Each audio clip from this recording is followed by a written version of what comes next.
you guys, and I will show you after I do the packing how to irrigate the hip wound. Great question, Jen. Okay, so we treated the, I feel like we're in a band, we treated the 3s and the 4s. I didn't treat the 1s and the 2s. Okay, so we have Mapalex, okay, heart-shaped Mapalex, right? Big heart Mapalex, right? So we have all kinds of Mapalex, so pass those around. You can peel them back a little bit, okay, like this one, peel back, but make sure you don't ruin it so you can feel the tackiness to it. And what we do with the Mapalex, guys, is on the stage 1 or the stage 2, which are these two right here, literally I would have gloves on. I would date time and initial before I put it on. We don't want to be ever writing on a wound. Pressure ulcers are due to pressure. So now you're taking a pen and putting pressure on the pressure wound to date time and initial it. That doesn't make a lot of common sense. So date time and initial always before you put it on. You date timed it and initialed it. Stick on 1/2. Don't peel it all back. It's designed like a Band-Aid.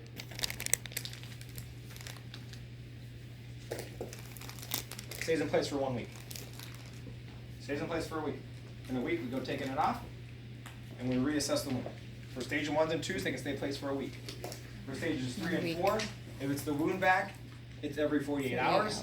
If it's the wet to dry or the moist to moist, it's usually twice or 3 times a day. Okay, so moist or wet to dry is 3 times a day. The wet to dry is every 48 hours. I'm sorry, the wound vac is every 48 hours. The wet to dry, or when you're keeping a wound moist, it's 2 or 3 times a day. Now to take this off, guys, you use adhesive remover, and it's like an alcohol pad, and you scrub it back and forth. Okay, so I'm gonna get an alcohol pad. I don't actually have adhesive remover, but they come in the same, guys. Instead of having alcohol in here, it literally has adhesive remover on the little sponge. Right. So again, I would have gloves on, and I literally would just get a little border open, and I would just start to. It's going to eat the adhesive away. Don't use alcohol. Alcohol will not get rid of the adhesive. Got to get adhesive removers. Okay. What a lot of nurses want to do is they want to do this, and this is where they call it the skin tear. Okay. What you want to do is you want to come this way. See, this is what I would call perpendicular. I would want you to go to parallel. Perpendicular would be pulling this way. This is going to tent the skin and cause it to tear. Perpendicular is not going to tent the skin. Does that make sense? There's a slight difference. Actually, you're not seeing it. I can see that you're not seeing it. I can't see what I can't see. So this would be perpendicular. I'm like pulling the tape off this way, and this would be parallel. I'm like rolling it back so it's parallel with the skin, and then I'm using my adhesive remover like this as I go. Okay. So that's the first thing with removing tape. Remove it parallel, not perpendicular. The second thing is use adhesive remover. The third thing, if there is a wound, you pull all the tape towards the wound. A lot of nurses will do this, and this is wrong. What they should do is they should start at each corner, going parallel, down the middle, parallel, and then they do each side like that until the entire dressing goes towards the wound. All the adhesive should come towards the wound. Well, give me the rationale why. Why do I think that's important? You're not splattering anything out of it? Okay, sure, that could be I'm not splattering anything out of it, but it's not about, this is more about physiological health. How's what am I doing compared to what other nurses may be doing, helping the wound heal? I'm pulling it towards the wound, so I'm not stretching out the wound, right? When they do this, guys, look. So they're going towards the wound, and all of a sudden now they're going away from the wound, and they're pulling the skin and making the wound potentially worse. Yeah. Does that make sense? So you always want to take tape off towards the wound, even like an IV. A lot of nurses just rip that thing off. Probably not the end of the world. I go there, I go there, I go there, I go there. I always go take the tape towards the wound. Okay, here's a Mapalex. You guys can look at it. Is that in the PowerPoint slide? Yeah, I think so. You think so? Questions? We got lots of questions back there first. So if you leave that on for a week and it's supposed to heal the wound, then why don't we use it for preventative care? We do. Okay. I would absolutely use it for preventative care. If I had, go back to our scenario, we decided that risk for impaired skin integrity was an appropriate nursing diagnosis for our patient, and we know that that patient likes to lay on their caustics, throw in a Mapalex or a Duoderm when the skin's intact. Not gonna hurt them at all. Yep, I do it. I also, let's say we had an abdominal wound, we're gonna have to change the dressing 3 times a day, right? So I'm putting 4x4s on. Got my ABD.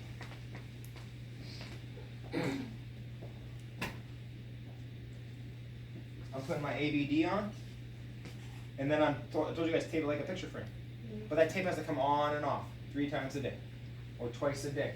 So what I end up doing is I don't use the Mepilex because it'll tear. But the Mepilex is a hydrocolloid, which means it's made of a water-based, it's a water-based dressing. It's a hydrocolloid. That's in your PowerPoint slides also, hydrocolloid. I use another hydrocolloid called a duoderm. And this is my duoderm. And I'll show you guys actually what I did. Let me grab my sites. Let me grab my scissors. Nice, nice.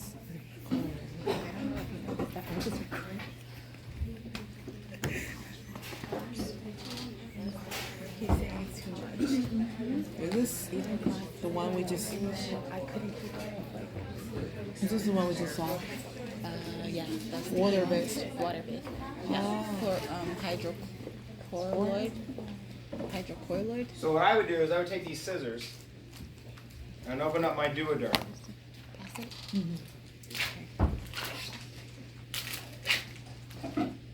And I'll take that duoderm and I'll cut it in half. Duoderm is the name of the pen. Duoderm, is that the name of The the? duoderm, like the Mepilex, Yeah. it's like Nike Reebok. Duoderm, Okay. Mepilex. Yeah. 2 different companies. They're slightly different products, but they're both used on stage 1 and stage 2 pressure ulcers. Okay. Okay? And they both can stay in place for a week. And they're both hydrocolloid dressings. Hydrocolloid. Water based. Hydrocolloid. That's in our PowerPoints. Okay. But what I would do is instead of taking the tape on and off, I would take the duoderm.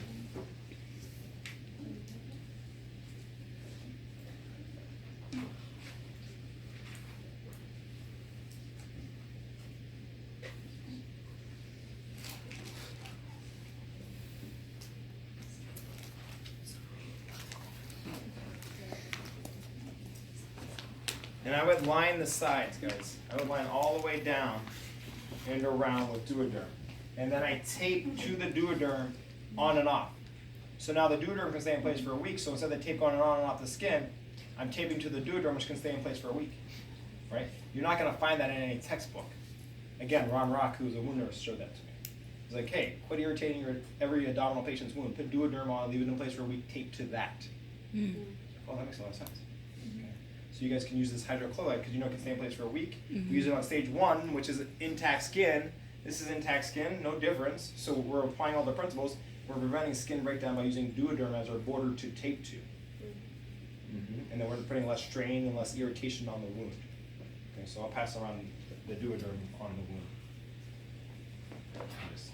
You can take it off, play with it if you want. Okay, so duoderm is a hydrochloride also, just like the Mepilex is.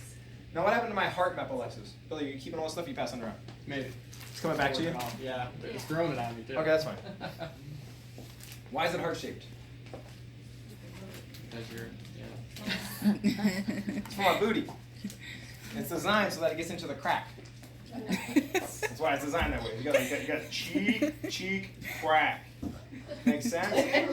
It's for our patients with those tuberculosis ulcers that are on their coccyx and sacrum. Okay. And it's for the stage 1, stage 2s on the coccyx and sacrum. Stage 1 and 2. Those come in bigger size. Bigger than this? Yeah. Or bigger butts. I mean. I've never seen a bigger one. Robin's never seen a bigger one.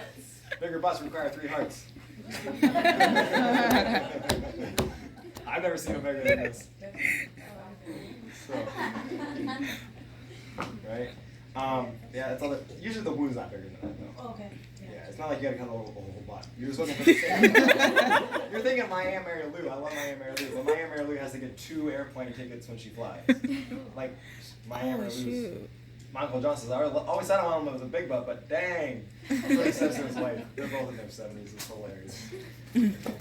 So this is what that's for. This is for the sacrum coccyx. Okay, that's why it's heart-shaped. Okay? If you're at a nursing home and you don't have a heart-shaped duoderm or Mepilex, what can you do? Cut one. Cut it that way. Okay? Stage 1s and stage 2s. Hydrocolloids. Okay? Promote autolytic debridement.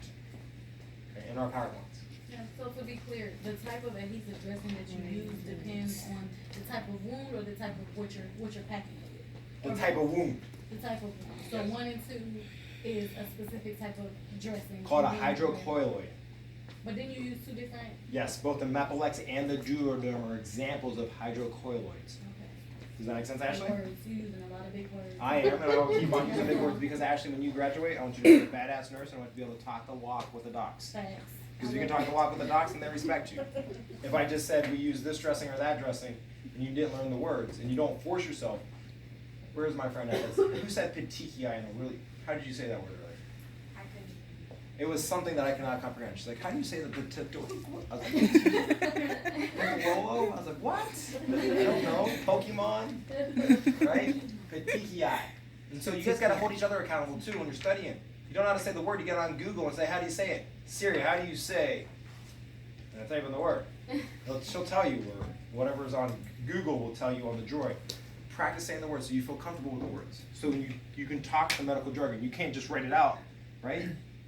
Anybody ever learn a new language? It's really easy to write a new language. It's really hard to talk a new language. Right? So talking the language has become something you guys gotta practice. So for the stage 1 and 2, Yep. the hydrocolloids, they stay. I said it right? Okay, I thought I said it wrong. Yeah, so they can stay up. They can stay on as long up to a week. Yep. Okay. Some wound nurses will say 3 days. Okay. A week is acceptable practice. Okay. Okay.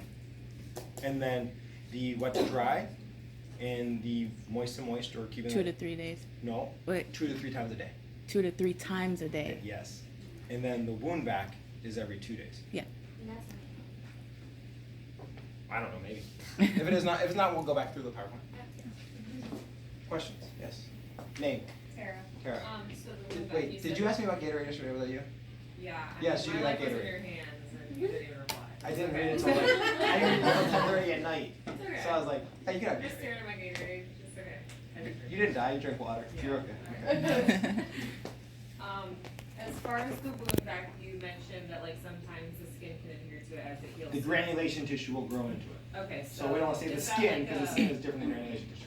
So is that like after the 2 days you open up and like, oops, and we have to deal with it now, or is there a way that you can tell? So like the first time it happens, then we make note, and then we might change it. We might change it every day and a half. Okay. Or it mostly happens on the 3-day dressing change. Think about when we do wound vacs. You gotta do it 3 times a week, but there's 7 days in a week. So 7 divided by 3 doesn't give us an even number. So it's usually on that Monday morning dressing change, because we did it Friday morning and now we're doing it Monday morning. So we've had an extra 24 hours of growth. So it's basically you're gonna debride some healthy tissue. So does that become something that's out of your practice, or can you? Oh, you can still change it, just gotta medicate it. Okay. Yeah. And guys, listen to the patient. Some patients like you to go fast. Some patients like you to go slow. And some patients want you to go God-pakingly slow. I'm talking like an hour to take a dressing off. They want more meds. Just or the what? way it is. Just gotta go slow. Gotta work with them. Gotta talk with them. Don't get frustrated with them. Okay? Or sometimes you say, oops, I went fast, sorry. then your report is So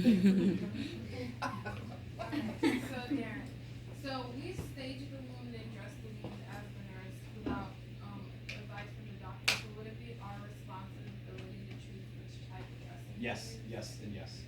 Okay. Now, since pressure ulcers became a non-billable item, since insurance companies said we're not going to treat pressure ulcers, what has happened in most facilities on most floors, they either have a wound nurse for the facility if it's small enough, or they have a wound nurse per floor if it's large enough. So if the clinic has a wound nurse on every floor, or they have one of their staff nurses that is additionally trained as a wound nurse. Okay? And then that wound nurse will be around to help you make these decisions.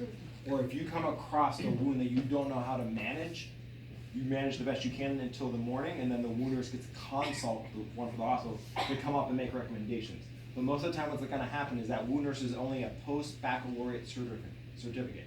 So he or she has additional training after their bachelor's degree, but does not have a master's degree, so they do not have prescriptive authority. So they will write the order under the doctor's name, and the doctor will retroactively stamp it for them, right? But the doctor doesn't know how to manage it any better than we know how to manage it. The wound nurse knows how to manage it. And so we trust them. Just like I used to write orders all the time for PICC lines, because I was the expert on PICC lines, and my docs would just follow stamp. Whatever I wrote, it doesn't make a difference. Yep, whatever Tim said. Did Tim say yep? Stamp. Right? And that's how it works. That's how nursing practice actually works. Textbook nursing does not work that way. Textbook, I need the order, then I do it. Okay. Dave. Just on the stage 3 and 4, you went over and I understood, what's the difference on the wet to wet or wet to dry? What? Granulation tissue versus non-granulation tissue. Is there narcotic tissue present? So then you aren't able to debride it, or you debride it, but you can still see it, or that's why I'm. Okay, so what, you tell me, Dave, what is necrotic tissue? It's dead tissue. Okay, and what are the two types that we discussed? Do you remember? Sloughing and Very good. eschar. Very good. So the slough and eschar, you agree that they're non-viable tissues? Right. And so when we have non-viable tissues, what do we have to do with it? You have to debride things. Correct. So if we need to debride it, which dressing debrides it? The wet to dry. The wet to dry. Yes, debrides it, right? Okay. The moist to moist would not debride anything because it's going to be moist when you're taking it out. Does that make sense?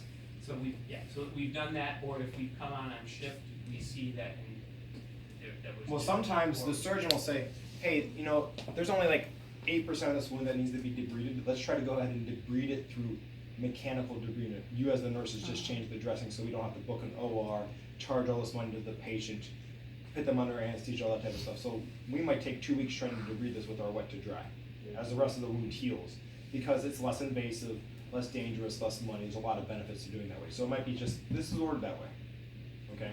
And so in that case, you know, I said that you can't moisten a wet to dry dressing because you want it to be dry. Use your common sense. What part do you want to be dry on this wound? Just that part. So go ahead and pull as it sticks, rip that off, and then moisten the rest of it because you know you've got good granulation tissue. Especially if you've been taking care of the patient every day, or you're on the third of your 312s, you know what the wound looks like by now. So you can adopt, and you in your nurse's note, you say, listen, you don't say listen, but wound, stage 4 pressure ulcer, 10 centimeters by 8 centimeters by 4 centimeters deep. There's eschar and slough at 5 o'clock. Needs to be debrided. The rest of the wound has good granulation tissue. That should let the next nurse know to do the same thing you just did, right? Mm-hmm. You can say it in verbal report when you're using your SBAR format. Okay? You guys good with all that? Okay. How far? Oh, we are at an hour. Let's go on break. When we come back, I'll pack the wound for you guys. An hour already?